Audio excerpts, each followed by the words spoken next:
Hey guys, the Explorer of Horror here, the Horror Boy. Welcome back to some more reviews, and welcome back to the Hellraiser reviews. And today we're going to be getting to a review on probably my personal favorite Hellraiser movie. This is my review of Hellraiser III, Hell on Earth, which I can't really get a great look at the poster right there on this case, but not a big fan of that cover for the movie.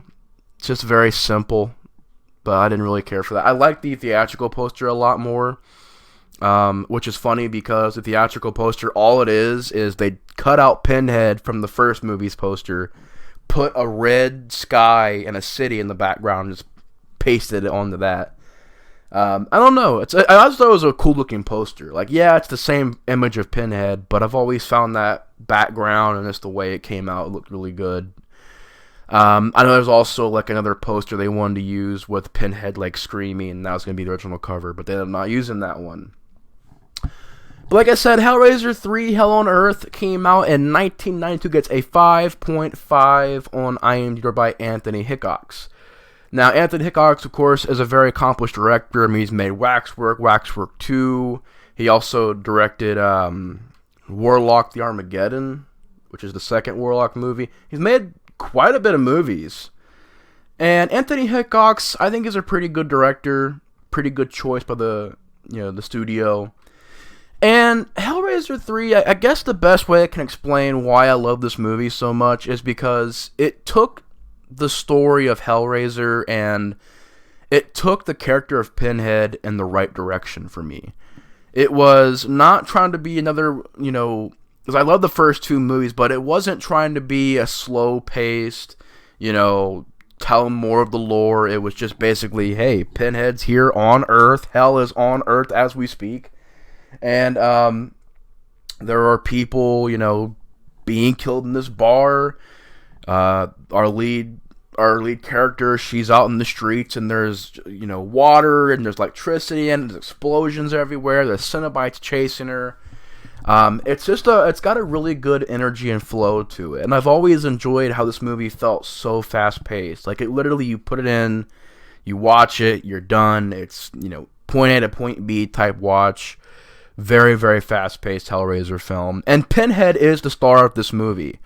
And I mean, you do have the girl who does star in this movie. She does star in this movie. Terry Farrell. I think she's the star of the movie. And I thought she did a pretty good job as the main character. I thought she did a pretty good job. You have a cameo by Ashley Lawrence. I don't know why it was just a cameo. Part of me wonders why they did that. Why they didn't just get her to be in the movie again. Because she came back for Hellseeker. I'm pretty sure she can come back and be a major role in Hellraiser 3. I'm not sure what happened there. I'm not sure. But they got Ashley Lawrence back in a cameo where she's telling the lead character about the box and how it works. I guess I can get into the story. It takes place right after Hellraiser 2. There's this guy who gets brung in with chains all over him, and this reporter, who is the lead character, sees this man literally get blown to bits on this table. And she's basically interviewing people, trying to figure out what happened, what all this meant. She's in this investigation about this box. Meanwhile, she meets this girl who has a boyfriend who runs this bar called the Boiler Room, which I thought was really cool looking. And I thought the set design of that Boiler Room bar was really cool looking. Everything looked very unique. And he runs this bar. He's a very grimy dude. He is sleeping with multiple chicks, and pretty much when he's done doing the deed, he pretty much, doesn't care about him anymore. A very grimy dude gets this statue of Pinhead, because I guess at the end of Hellraiser 2, the villain and good side of Pinhead split, and the more human side is stuck in this limbo between heaven and hell, and the evil version of Pinhead, which is a pure evil version of Pinhead that literally cares about nothing but causing chaos. And he's in this statue. He was trapped in this statue, and the guy who owns the bar has the statue, kind of listens to Pinhead. Pinhead eventually gets out of the statue and causes mayhem. It's literally hell on earth. It's such a good story. I thought the story, to me, flowed good. I like the lead chick. I like how, her and this other girl had this interaction, and she was kind of stuck in this, should she, trust her boyfriend or not. You also have a thing where the lead girl's dad, her father, was like left behind in Vietnam, and she's having dreams about that. She has dreams of meeting Pinhead, which is played by Doug Bradley, but without makeup on. So he's playing. It's very unique to see him playing without the makeup on in a Hellraiser film, and he does a pretty good job acting as that character. And he tells her about Pinhead and about what's going on. And however, I would say the story is not as good as the first movie, because it is really a very basic story. It's just Pinhead on Earth. It's hell on Earth. He's killing people left and right. And in a way, it's like the story's not as fleshed out as it is in the first movie. But maybe that's why I like it. It's not trying to be like a movie that's trying to bring in new lore and trying to do twists and psychological stuff like the later sequels would do, trying to play mind games and stuff with you as you're watching these movies, which is really odd. They took it in that direction. It became psychological thriller horror type films, and I love that genre. I love that genre of horror, but it felt really weird being in this series. It just does not match, and it's been like that for a while, this psychological horror part to Hellraiser. But I just like how this movie is down and dirty. It's got the gore, it's got the effects, it's got the ending. The third act of this movie I thought was really good. I liked the dialogue by Pinhead. I thought Doug Bradley did a fantastic job playing Pinhead in this movie. I love how Pinhead is the star of this movie. I feel like that was something that fans, at least me as a fan, have always wanted to see. Pinhead not being in 5 minutes, not being in 10 minutes. He's the star of the movie. The movie is about Pinhead, and I like that. And most of the scenes are with Pinhead. And I love the dialogue. I love certain moments he has with the characters. I just thought Doug Bradley played Pinhead brilliantly in this movie. The ending, you have the entire Boiler Room bar just being demolished by Pinhead. People getting chains in their throat and their hands and their eye. People getting there's this really cool looking effect where this water comes out of a cup and it floats in midair and it kind of forms into Pinhead, and then it freezes into a sickle and goes right into a girl's face. A very cool looking death scene. You have this scene where these CDs are floating above this guy's head, and he gets CDs embedded into his head. It's a very gory looking scene. And, that whole ending I thought was really brutal. And it has kind of a creepy ending to that scene, because the way that scene ends with the shot of the door, and you're just hearing slash after slash after slash, and the camera pans down and you see a puddle of blood come under the door. And I thought that was a really creepy looking scene. And Anthony Hickox, like I said, he had a great atmosphere to this movie. He brung a lot of really unique, choices of lighting, and certain scenes just have a mood to them.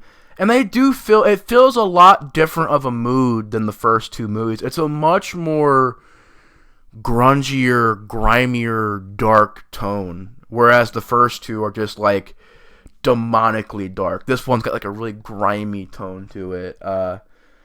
Just the atmosphere of the city, and just the choices of lighting, lots of reds and blues.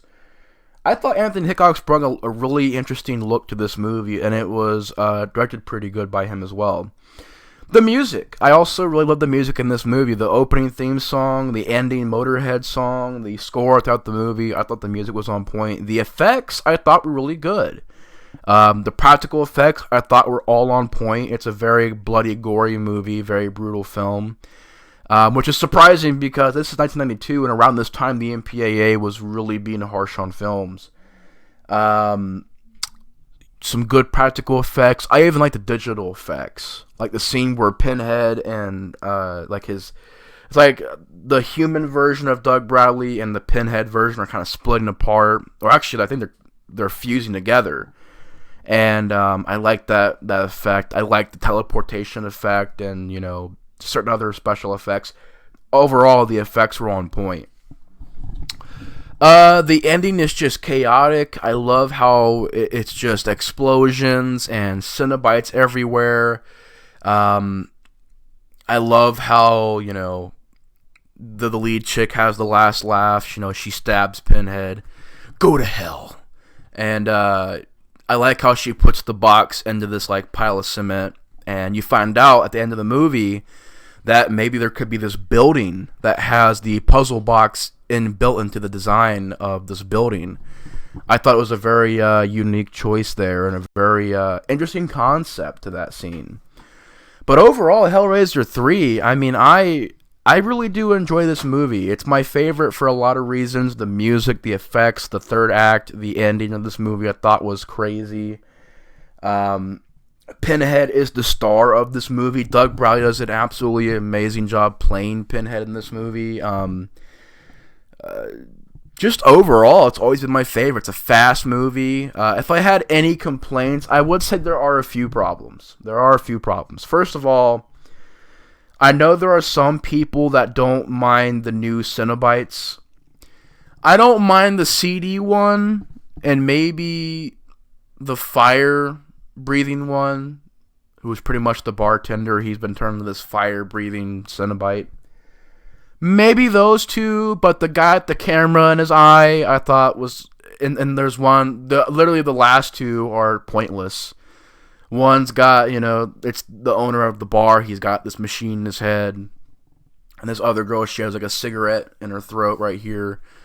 Really nothing to those Cenobites. Besides the CD one and the fire-breathing one, the other ones I didn't really think were as good as the first two Cenobites. Also, the first... 30 minutes could be slow. It is a bit slow. It does take a while to get going. The ending, I do like the ending, but it is kind of weird how Pinhead would want to fuse back with his human self. I didn't really get that. Like, why would he want to fuse back with the human self? I didn't understand that. But overall, Hellraiser 3, I'm going to give it probably an 8 out of 10. It's my personal favorite one. There are aspects that the first two movies did a little bit more better, but just overall, it's my personal favorite. It's always been the one that I had the most fun watching, and I've always enjoyed this movie. I've never hated it. I've never disliked it. I've always enjoyed it. But anyways, thanks so much for watching my review on Hellraiser 3 Hell on Earth. I'm going to give it